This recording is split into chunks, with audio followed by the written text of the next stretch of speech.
Martin, I know that you've talked a lot about inventory being one of the biggest challenges with finding a really good bookkeeper for a construction company, is that it's Right. challenging to track. It's challenging to have someone who can be inside your business and understand the inventory.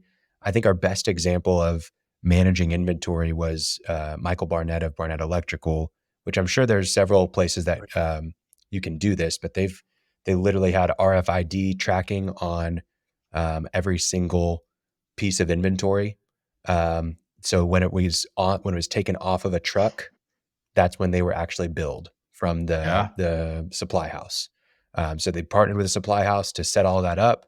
They even had a cage that was literally consignment, basically, from the supply house inside of the warehouse at their place of business, so that if they pulled anything out of that cage as well to take to a job site, it got marked to that truck, and that Mm. truck was marked to that job, and so the inventory was correctly marked and categorized to the job and when it was pulled off the truck. So basically they weren't having stolen inventory, but obviously that's really sophisticated.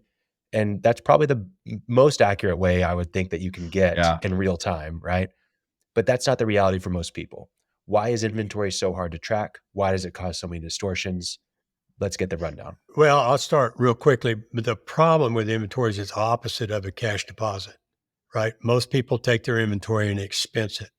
I mean, they go buy a semi-load worth of conduit that's going to last them 3 months, but they just expense it. So they've got this big expense. So it's the opposite of a cash deposit. Mm. But I'll let you talk about why it's so Yeah. hard to track, because somebody's got to bring it in and somebody's got to check it out, and it's Yeah. just hard to do. So there's that piece. And what I always say as well, when I talk to a business owner and they say, hey, look at look at my income statement, or look at my P&L, look how profitable we are.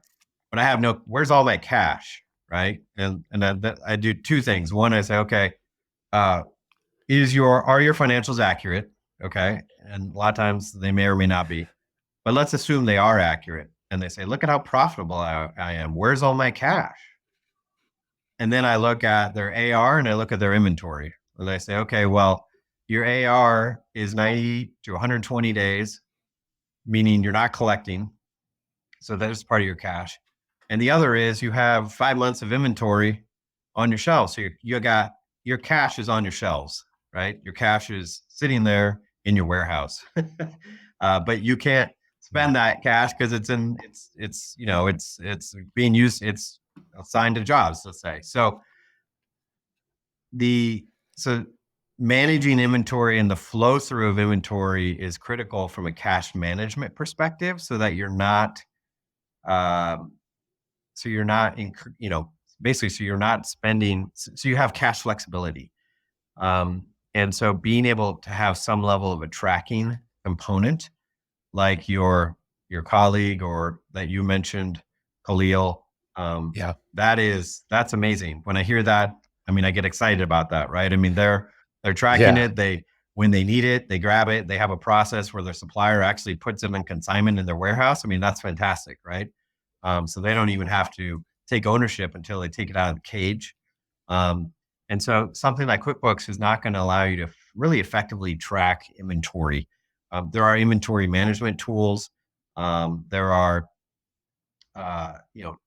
some of the tools I think that you mentioned may have that capability as well, Khalil. Sometimes Sure. when the other challenge is you get so many different softwares and tools and components that are all trying to tie into each other that it gets impossible to keep them all together. And so you Right. start bolting on a bunch of stuff, and then a few months later, your team is back to using Excel, right? And no one's using the system. And Yep. so I would say managing inventory to the minimum levels to allow you to be effective, but still to be flexible is critical. That helps you to manage Yeah. your cash flows.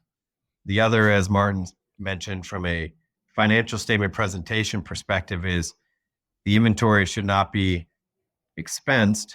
It should go back on the balance sheet, like we talked about deposits. It's an asset. You own it. It's an asset. It should not be expensed on your income statement until you actually use it on a job. Once you use it on a job, it then ultimately goes into the total cost of the engagement, and then back to your WIP schedule, right? Now we're 40% complete. Okay, now we can cost X amount, 40% of the contract price we can now record as revenue. And so that's why the WIP schedule is so important, why we keep going back to it, because everything then goes and relates to that WIP schedule.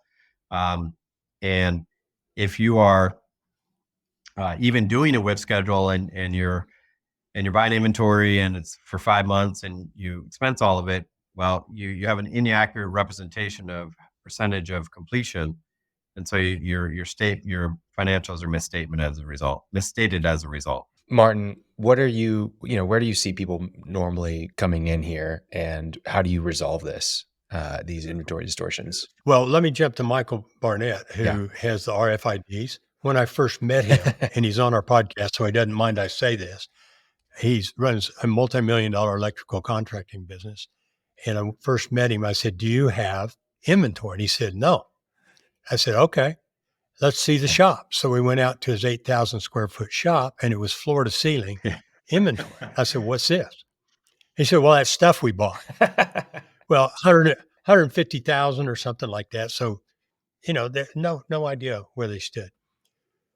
Where do I see people? This is why we're talking to Jason. Okay. Number one, here's my principle. Good books accurately reflected that show you margins and other information, an accurate balance sheet, enable you, Mr. Business, Mrs. Business Owner, to make good decisions about managing your business. Without them, you do not have the information to make good decisions. So it's critical. Number two, from having listened to this, it's complicated. Okay. I love this stuff. I bet Jason does too. And to me, I'm going, "Oh, come on, man. It's easy. Just take it out of there. That's an expense. Put it over here on an asset and we'll expense it."